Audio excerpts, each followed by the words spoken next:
I grew up believing family always came first. When my younger sister, Emily Parker, got engaged, I was genuinely happy for her, until the invitations went out and my name wasn't on the list. When I asked why, my mom, Margaret Parker, looked at me with that cold, rehearsed smile. "It's better if you don't come, Claire," she said. "You'd ruin the atmosphere." I laughed quietly, pretending it didn't sting. But inside, something broke. They wanted a picture-perfect family without the one person who never fit their mold. So I stayed silent. I didn't argue. I didn't beg. Instead, I started planning something they could never ignore. 2 months later, while they were still sharing filtered wedding photos from Lake Tahoe, mine went viral because my guest list wasn't just local, it was global. And when my mother saw who was sitting in the front row, she fainted. My name is Claire, and I grew up in a family that looked perfect from the outside: big house, polished smiles, coordinated Christmas cards.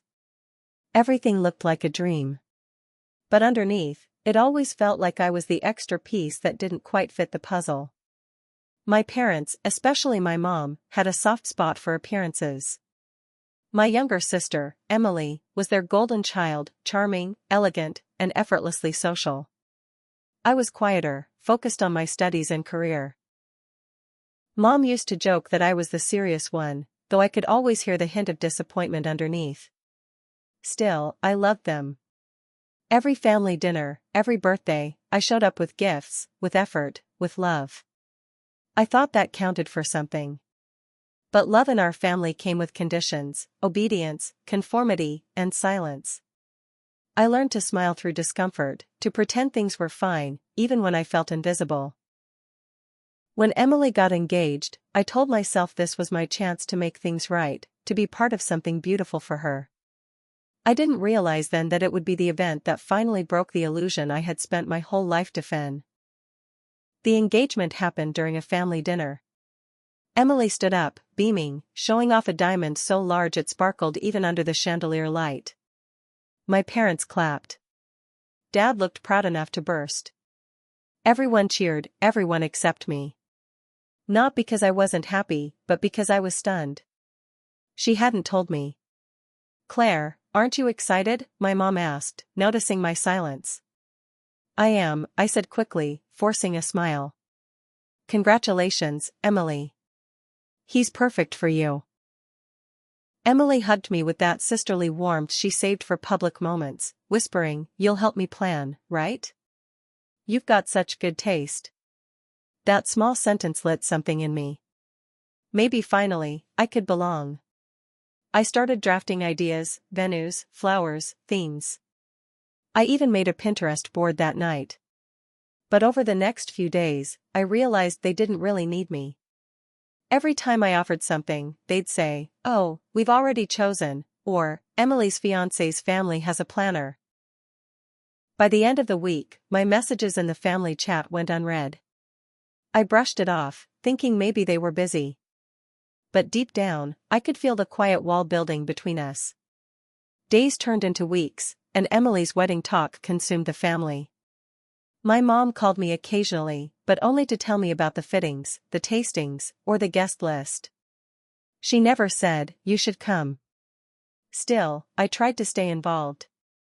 I sent ideas for table settings, lighting, even a playlist. Each time I got the same polite response: "Thanks, honey, but we've already decided." It wasn't the words that hurt, it was the tone. That soft, dismissive way of pushing me out without saying it directly. When the invitations went out, I discovered I wasn't on the guest list. My mom said it was logistics. I whispered, "Sure, Mom. Whatever you think is best," and hung up. That was the moment something inside me cracked. Not in anger, but in realization. They didn't just forget me, they erased me. I walked out quietly, leaving behind a house full of laughter that no longer sounded like family. That night, I sat on my balcony, staring at the city lights. My phone buzzed with photos of Emily's rehearsal dinner, my parents smiling, captions full of love. I didn't comment. I didn't like or share. I just stared. For the first time, I didn't cry. I felt hollow, then strangely calm. Maybe they didn't need me. But I realized I didn't need them either. 2 months later, my own wedding day arrived. My fiancé, Ethan Miller, and I had built everything from scratch. Our guest list, our venue on the California coast, even a charity campaign to fund education for underprivileged children. When I walked down the aisle, the camera zoomed in, and social media exploded. "It's Claire Parker," one post read. "The sister who was left out of her family's wedding, now hosting the global wedding of the year." Within hours, donations poured in, reaching over $2 million. My silence had become a global voice. My family, who once ignored me, now saw me as someone powerful, compassionate, and independent. Moral lesson: sometimes rejection is not a loss, it's a redirection toward a better, more authentic life. When people fail to see your worth, it doesn't mean you have none, it means they lack the vision to recognize it. Reflective question: are you still trying to fit into places where you've never truly belonged, or are you ready to create a space where you are valued for who you really are? Advice: choose self-respect over approval. Don't shrink yourself to be accepted by others. The right people will never ask you to prove your worth, they will recognize it naturally. Focus on growth, purpose, and peace, and let your success speak louder than any rejection ever could.